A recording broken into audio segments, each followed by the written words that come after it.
আব্দুল কদুর ভাই চাঁদপুর। মাননীয় সভাপতি জনাব আনোয়ার হোসেন, আজকের প্রধান অতিথি বিএনপির সংগ্রামী মহাসচিব, বারবার কারা নির্যাতিত এবং স্থায়ী কমিটির অন্যতম সদস্য জনাব মির্জা ফখরুল ইসলাম আলমগীর, আজকের ওই অনুষ্ঠানের বিশেষ অতিথি বিএনপির যুগ্ম মহাসচিব, সাবেক যুবদলের সংগ্রামী সভাপতি অ্যাডভোকেট মোয়াজ্জেম হোসেন আলাল, উপস্থিত আছেন সালাউদ্দিন সরকার, হুমায়ুন কবির সহ সংগ্রামী কেন্দ্রীয় এবং স্থানীয় নেতৃবর্গ, ভাই বোনেরা, আসসালামু আলাইকুম।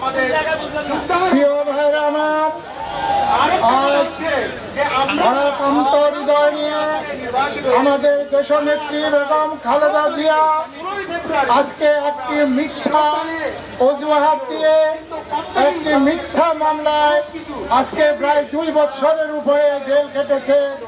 আজকে অমানবিক নির্যাতন, তার চিকিৎসা হচ্ছে না, তাকে চিকিৎসার জন্য বাইরে যাওয়ার সুযোগ দেওয়া হচ্ছে না।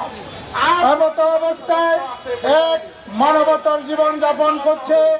আমরা বাংলাদেশ জাতীয়তাবাদী শ্রমিক দলের পক্ষ থেকে এর তীব্র প্রতিবাদ এবং নিন্দা জানাই। অবিলম্বে বেগম খালেদা জিয়ার মুক্তি দিন, তার শারীরিক চিকিৎসা করার সুযোগ দিন। আমরা সরকারকে অনুরোধ করব, আর ষড়যন্ত্র নয়, আর ষড়যন্ত্র করে বেগম খালেদা জিয়াকে আটকায় রাখবেন না। প্রিয় ভাইরা আমার, এদেশের মানুষ যখন খেপে যাবে তখন রাস্তায় বের হলে আপনাদের আর উপায় থাকবে না। আর একটি কথা বলবো, আজকে দ্রব্যমূল্যের যে উদ্যোগতি, এই সরকারের সেই দিকে কোনো খেয়াল নাই, কিন্তু আজকে বেগম খালেদা জিয়া বিএনপির নেতৃবৃন্দকে নির্যাতন করার জন্য তার সব সময় খেয়াল থাকে, কিন্তু পেঁয়াজ সহ বিভিন্ন নিত্য প্রয়োজনীয় জিনিসের দাম যেভাবে বৃদ্ধি পাচ্ছে, এদিকে এই সরকারের কোনো নজর নেই। প্রিয় ভাইরা, আমাদের নেতা গুরুত্বপূর্ণ বক্তব্য রাখবেন, তাই আমি আমার বক্তব্য শেষ করছি। আল্লাহ হাফেজ।